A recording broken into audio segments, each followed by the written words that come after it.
Hello guys, good morning rito at good evening dyan. Ito, pag-usapan naman natin ito, no? Guys, ito, no?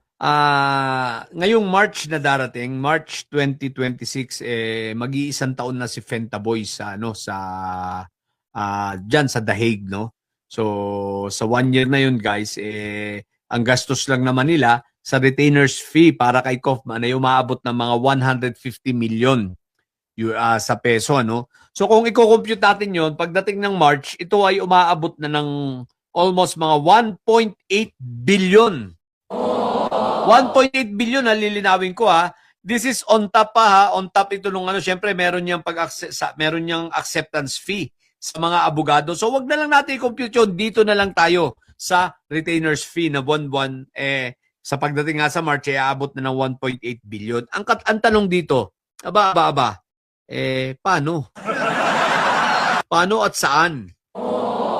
Paano nila nakuha yung ganung pera? Paano sila nagkaroon? Paano nila nasusustain ang ganung pambayad kay Kaufman? At saan nila nakukuha ang perang ipinambabayad? Samantalang kahit pagbali-baliktarin mo man ang mundo nila, pagbali-balintungin mo, hindi magkakasya pag samasamahin mo na ang kanilang mga sweldo sa gobyernong magkakapatid, magpapamangkin at kita ng ilan nilang negosyo, na wala naman talagang malinaw at legit na negosyo ang mga ito. Ang tanong, paano? At saan nila ito nakuha? No? Ito iniiwan ko katanungan, doon lamang sa mga medyo hindi pa alanganin pa sila. Hindi pa nila talaga kilala itong mga Duterte. Pag sa mga loyalista, matik na, alam na natin yan. Alam na natin kung saan. Siyempre, hari ba naman ang sablay ang mga ito? May saltik at may sayad. Di ba? Ang takaw sa pera. Kaya nga gusto nilang ayaw nilang aalis sa posisyon. Ang gusto lagi nila nasa posisyon lang kasi nga para tuloy-tuloy ang pangungurakot. At alam naman natin na marami talagang perang naipon ito. Nag-accumulate ang lahat ng mga nakurakot nitong mga may sayad na magkakapatid nito. Sa takaw nitong mga ito sa confidential funds, sa takaw ng mga ito sa kung ano-anong mga pondo at mga budget, di ba?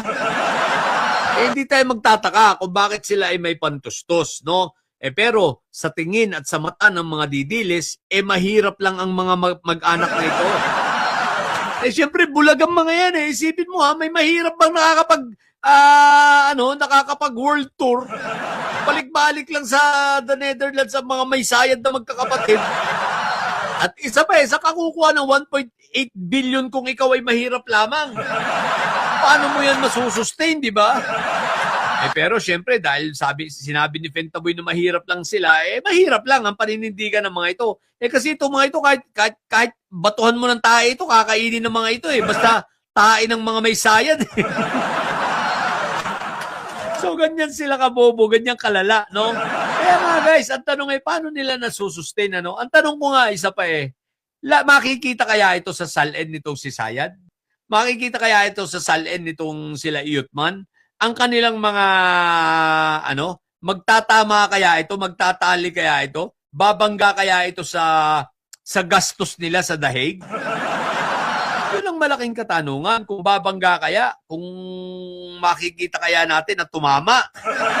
Diba? So sa mga namin dyan sa mga tawag dito, sa mga media investigative, documentary na gumagawa ng mga investigative documentary, pwede ba pakicheck nyo ito? Bilyonaryo, 1PH, pakicheck ang salin ni Inday Sayad, ang check ni Iyutman, ang check ni Barbie. Kung ito bang mga salin nito tatama sa kanilang gastos, no? At sa gastos ng kanilang tatay, pang maintenance dito sa nangyayaring hearing sa The Hague. Isipin mo, 1.8 billion na yan hanggang March, ha? Ang tanong ko, ito pa, ang sabi kasi nitong si Dadang Baluga, yung isa sa mga bayoteros, may tulong daw ang ICC, no? Meron daw assistance para sa lawyer. Ito, kaklaruhin ko ha, excuse me po! Wala pong tulong ang ICC. Hindi sila tinulungan dahil sabi ng ICC, capable naman sila. Ibig sabihin, maraming perang nakita ang ICC sa mag-anak na ito. Okay pabol daw sila na mas at kaya nilang i-sustain ang pambayad sa abogado, so hindi sila tinulungan at zero ang tulong ng ICC pagdating sa pera, sa monetary, no? Monetary assistance, zero. So talaga ang gastos ng mga ito 100% ay galing sa kanila. Walang kaduda-duda. Ang tanong nga lang, aba, ang laki naman ng pera ng mga ito. Saan nila kinukuha, ano? Tayo, na mga ka-BBM ko, hindi na tayo magtatanong, matik na alam na natin, no? Tapos, pagdating naman sa mga didilis, talaga ipagpipilitan nila, hindi, galing sa malinis yan. Galing sa legal yan. Syempre, mga bobo nga, di ba? So, yun ang katanungan, lalabas kaya sa salin ni Fentaboy?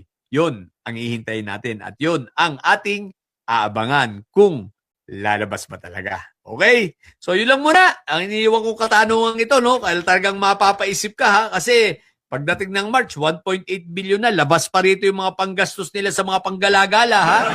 Ayaw nga pala, no? Si Inday Sayad nga pala, syempre may budget yan galing sa DepEd, no? May panggastos siya. Alam mo naman yan, matakaw sa pera yung mga yan. Hindi yan gagastos basta ng kanilang sariling pera, ha? Bakit ka gagastos ng sarili mong pera? May budget ka naman sa DepEd. Yun ang prinsipyo ni Sayad. Sasabihin ng mga taga-sunod dito, hindi walang ganon. Walang ganon. Si Sayad patakaw sa pera niya. So, naku po, yung mga ibang gastos niyan, for sure, ano yun, gagamitin yung galing sa DepEd. Sa bagay, sanay na yung mga yan, no? Sanay na yan, kahit i-flag ng COA yan, baliwala lang sa kanila. Anyway, may katapusan din yan. Okay? So, yun lang, sa mga bobong didilis at may sayad dyan, ang tatay nyo ay karton. Manatili kayong mga bobot may sayad sapagkat ang may sayad ay laging high blood. Bye!